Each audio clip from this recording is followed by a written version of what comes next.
Hey guys, this is Andrew with mywatchaddiction.com, and today we're going to take a look at a watch that I've received in from a recent Kickstarter campaign. Before I get started, two quick things. One, wrist check today. I'm rocking that custom watch you guys saw me receive from PK Horology. I love this thing. This thing is, I keep finding different detail aspects to it that I just keep falling in love with this watch. And with the NATO strap, it's comfortable as hell. Absolutely loving it. Second thing, as always guys, if you haven't already, subscribe button's down there in the right hand corner of the screen. But today we're going to take a look at a Arctic Silver carbon fiber Renegade from Rival Collective. All right, so taking a look at this Renegade from Rival Collective, and see the box says made in Melbourne. First thing I'm annoyed at is this box. I mean, the box doesn't even stay shut. So I don't know. That's just one of those little things that this is what the box looked like when I got it. So it's just one of the pet peeves that I have is packing material, at least make the watch presentable. But there is the actual model name and model number of this Renegade. It's the Arctic Silver Quartz Stainless Steel R005. So if we open this up, get rid of the box because it's useless. This Renegade comes with a watch roll, which is kind of neat. Instead of a watch box, it has a watch roll. If we open it up, we have the watch and then a couple other things. So let's take this out and take a look at what we have first, and then we'll come back and take a look at the watch. So it comes with this almost zigzag checkered pattern canvas NATO strap, that's kind of neat.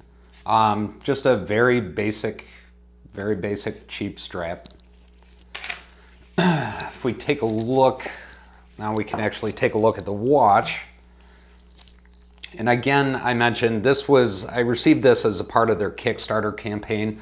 If you want to learn more about this watch, you can actually visit rivals-collective.com is their actual website. And this model number is the Renegade Stainless Steel Case Series. Now, the claim to fame with this watch was that they have an all carbon fiber case. That's what they were really pushing in their Kickstarter campaign. But I just, for some reason, I had a bad feeling about this campaign, just a gut instinct. And I wanted to go with the cheaper model, didn't want to invest a whole lot into it. And not to mention the fact that I actually like that carbon fiber dial on the stainless steel case a little bit better than the all carbon fiber case. You guys have seen I have the Ventus Black Kite, which is an all carbon fiber case, so I just didn't feel like I needed another one. If we want to take a walk around this a little bit, the case on this model is actually 316L stainless steel. The case diameter for this watch is 45 millimeters with a case thickness of 11.7 millimeters. So from a size standpoint, this watch fits the bill for me. It's very, very much in tune with my typical sizes and what I like. The lug width on this is 22 millimeters. So that's a decent size band.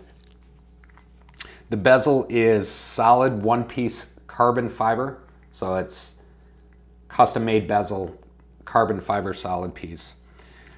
The movement in this chronograph, this quartz chronograph, is a Miyota 0S22 Retrograde Chronograph. Now, I don't know a whole lot about that movement. The one thing that I do know is the movement on this is a little bit interesting. Takes me a little bit to get used to, in the respect that when I first got it, I can't figure out for the life of me where the second hand is or what makes the second, what ticks off the seconds. I got to read the manual on this one because I don't know a whole lot about it, but if we enact the chronograph function, you can see the dial at the 6 o'clock position starts going nuts, and we have the second hand clicking off the seconds.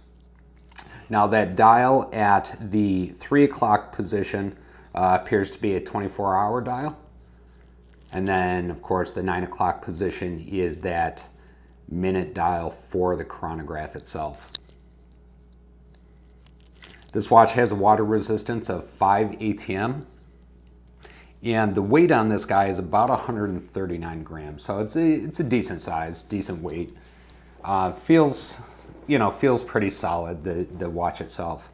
Now, I'm going to point out a couple of things that I like about this watch and a couple of things that I don't like about this watch. So first, the actual aesthetics, the design. Zoom in here for you so you can see it a little bit better. The first thing I'll comment on is what I like about it, and I actually do like the aesthetics of this watch.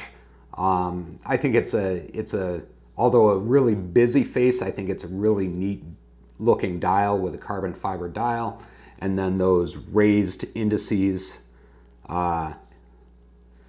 It's a good looking watch. I have no complaints about how this watch looks.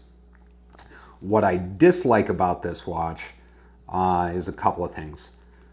One, you guys know me, packing material and the presentation of a watch is important to me in the respect that it shows me that the company puts thought and care behind how they're presenting their product.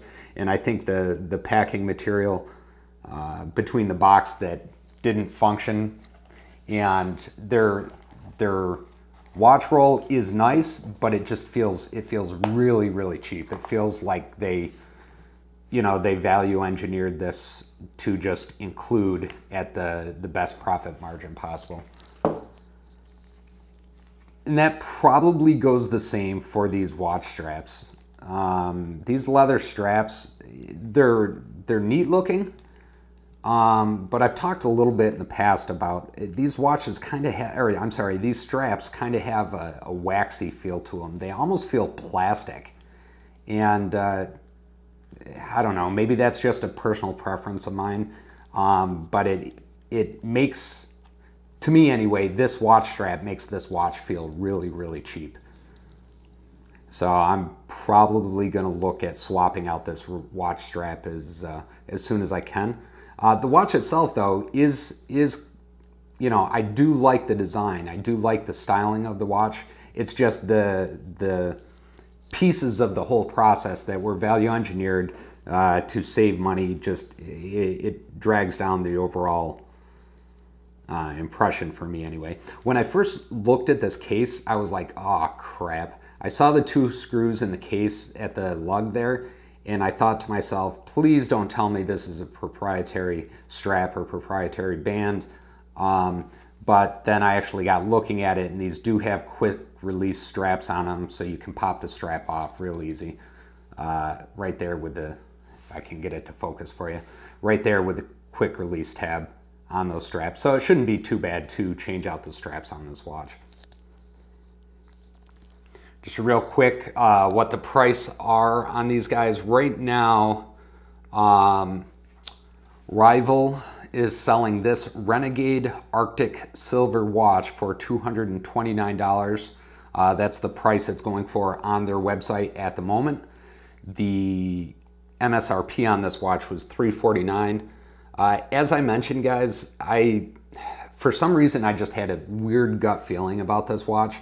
And although I really like the looks of it, I just had a bad gut feeling about the campaign in general. And there's no reason why. It's just, it was a gut instinct that I had. So I went with probably what I would consider the lowest cost model on this watch for this Kickstarter campaign.